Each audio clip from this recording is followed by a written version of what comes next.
Ja tev būtu iespēja izvēlēties no jebkura auduma mājas tērpam, nu ko pa mājas staigāt? Nu ne tērpam, teiksim, bet es nezinu, džemperīt. Mājās tērpā staigāt. Nu tēkrekliņam.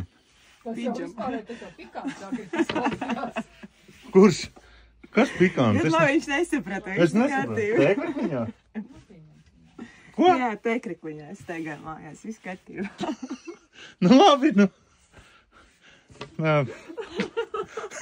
Es gribēju uzdot vienkārši jautājumu, beigās tas pārvērtās. Es neko nesapratu, varbūt jūs kaut ko sapratāt un varat iekomentēt, paskaidrot man. Es neko nesapratu. Ko es tādu pateicu? Es gribēju uzzināt, no kura auduma, no kāda auduma visforšāk ir, nu, kaut ko izveidot tādu, ar kuru būtu ļoti ērti un forši pa mājas staigāt. Un kurš ir tavs mīļākais audums? Tāda bija tā doma.